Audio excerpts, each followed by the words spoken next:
चुड़ैल का होलिका का दहन। होलिका दहन का समय था। चारों तरफ लोग ही लोग थे जो कि चुड़ैल के खौफ से डरे और सहमे हुए थे। बीचों बीच होलिका दहन चल रही थी। तभी चुड़ैल एक इंसान का गला पकड़े हुए उसे हवा में उठाकर डरावनी आवाज में बोलती है। क्या लगा था तुझे कि तुम मुझसे बच जाएगा? नहीं, लोग एक बार भगवान से बच सकते हैं, मुझसे नहीं। अब अपने कर्मों के फलों को लेकर इस दुनिया से हमेशा के लिए विदा होना होगा तुझे। प्लीज प्लीज प्लीज मुझे छोड़ दो। मैंने तुम्हारा क्या बिगाड़ा है? मुझे छोड़ दो प्लीज। नहीं छोड़ूंगी तुझे। आज तेरा होलिका दहन होकर ही रहेगा। जा, तुझे तेरी मौत बुला रही है। ये बोलते ही वो चुड़ैल जोर से उसे होलिका दहन में फेंक देती है। ये देखकर सभी गांव वाले सहम जाते हैं।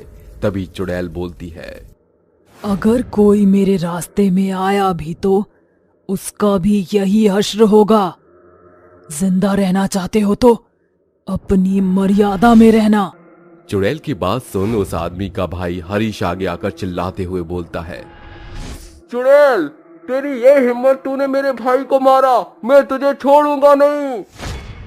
ये बोलकर जैसे ही वो चुड़ैल पर हमला करता है, चुड़ैल उसकी गर्दन धड़ से अलग करके उसी होलिका दहन में जला देती है और कहती है, कोई और आगे आना चाहता है जिसे अपनी जान प्यारी ना हो?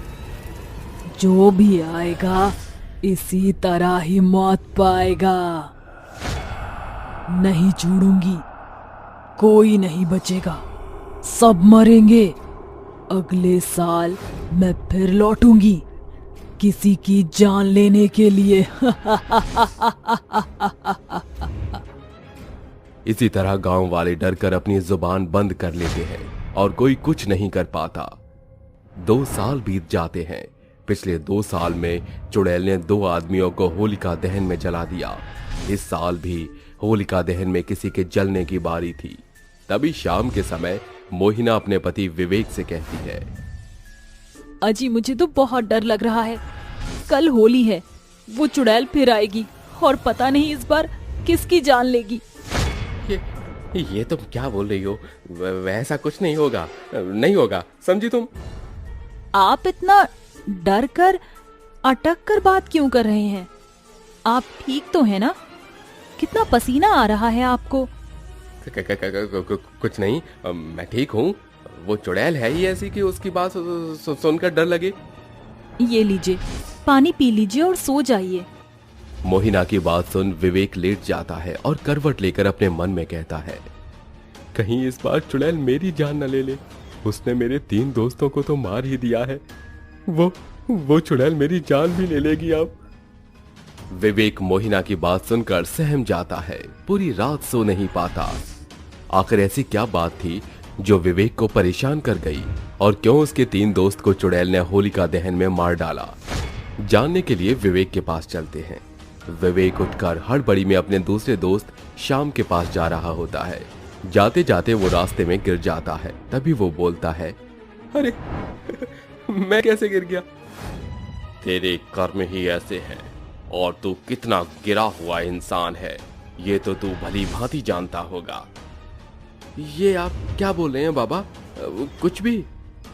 सब जानता हूं तेरे बारे में। जो तूने किया है उसका पश्चाताप तुझे करना ही होगा।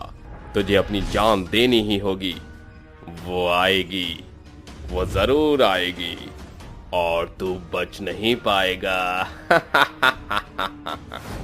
ये क्या बोले जा रहे हैं आप? मैंने कुछ नहीं किया, कुछ नहीं होगा मेरे साथ। कौन आएगी?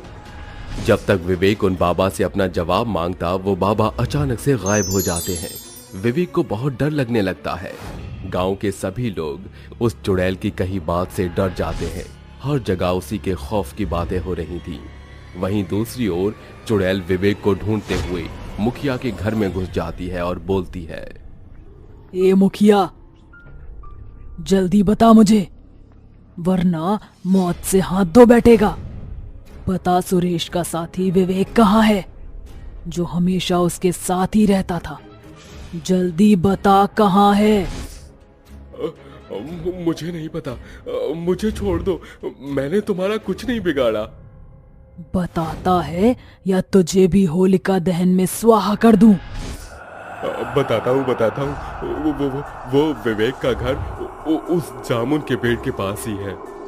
चुड़ैल उस मुखिया की बात सुनकर विवेक के पास चली जाती है। होलिका दहन का समय हो जाता है।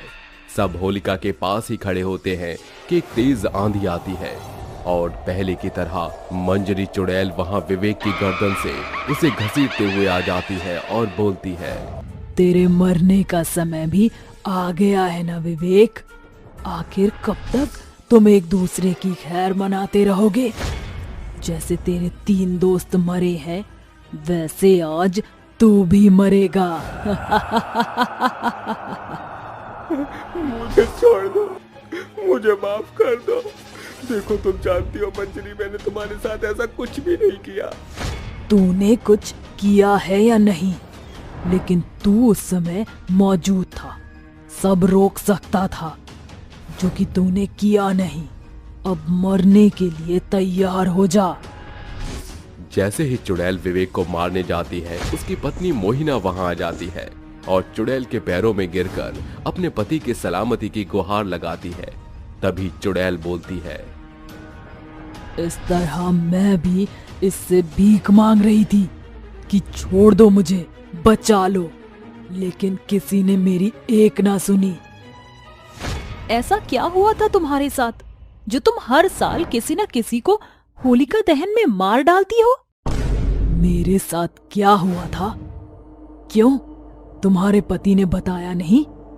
उसने और उसके दोस्तों ने मेरे साथ क्या किया है मैं बताती हूँ। पूरा गांव आज तेरे पति की करतूत सुनेगा। 5 साल पहले की बात है। होलिका दहन का ही दिन था। मैं अपने बापू के साथ होलिका दहन की पूजा कर रही थी। तभी एक बड़ी सी लाल कार में 5 आदमी उतरे और बोले, अरे नमस्ते, होली की बहुत बहुत शुभकामनाएं। हाँ जी, आपको भी। अरे यहाँ कोई मैकेनिक होगा? वो दरअसल हमारी कार खराब हो गई है, क्या आप बुलाकर ले आएंगे? और हमें थोड़ा पानी भी पीना है। हाँ, मैं मैकेनिक को बुलाकर लाता हूँ, आप तब तक बैठ जाइए। मंजरी के पिता चले जाते हैं और मंजरी उन सब के लिए पानी ले आती है। पानी पीते वक्त उनका इरादा ठीक नहीं था और भूखे भेड़ियों की नजर से वो मंजरी को देखते हैं और श्याम बोलता है, अरे वाह, क्या कमाल की लड़की है, बड़ी खूबसूरत है। हाय, मेरा दिल तो इस पे आ गया। क्यों विवेक? हाँ भाई, है तो मस्त। ये बोलने के साथ ही 5 आदमी शराब पीकर नशे में धुत हो जाते हैं और मंजरी का हाथ पकड़कर उसके साथ जबरदस्ती करने लगते हैं। तभी मंजरी बोलती है, ये क्या कर रहे हैं आप सब? हाथ छोड़िए, मुझे जाने दीजिए। तुम्हें छोड़ देंगे तो हमारा जश्न पूरा कैसे होगा? छोड़ दो मुझे जाने दो। साहब, आप तो कुछ बोलो, इन्हें रोको, मुझे जाने दीजिए। मैं कुछ नहीं बोल सकता। इस तरह मंजरी के बोलने पर भी विवेक उसकी मदद नहीं करता और सभी मिलकर मंजरी के साथ जबरदस्ती करते हैं और नशे की हालत में उसे होलिका दहन में जला देते हैं और वहां से फरार हो जाते हैं। तभी से मेरी आत्मा इन सब से बदला लेने के लिए भटक रही है। इसको भी मरना होगा, किसी को नहीं छोड़ूंगी मैं। मंजरी इतना कहते ही विवेक को भी उसी होलिका दहन की आग में झोंक देती है।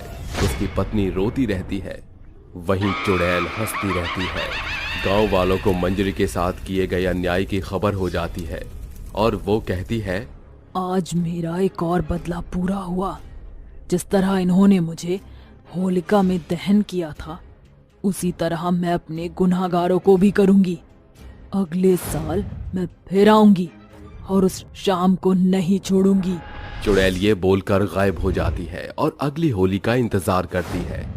होली से 1 महीने पहले शाम भागने की कोशिश करता है, लेकिन चुड़ैल उसे अपने जादू से वश में करके रखती है। वक्त बीतता है और होलिका दहन का फिर वो दिन आ जाता है और सारे गांव वालों के बीच चुड़ैल शाम के पेट में अपने बड़े बड़े नाखून से उसे चीर देती है और होलिका की आग में झोंक देती है और हंसते हुए कहती है, आखिर मेरा बदला पूरा हुआ। बापू, आज मैंने आपकी मंजरी का बदला ले लिया। ये बोलते ही चुड़ैल को मुक्ति मिल जाती है और वो हमेशा हमेशा के लिए गांव को छोड़कर चली जाती है, जिसके बाद सब खुशी से बिना डरे होली मनाया करते हैं।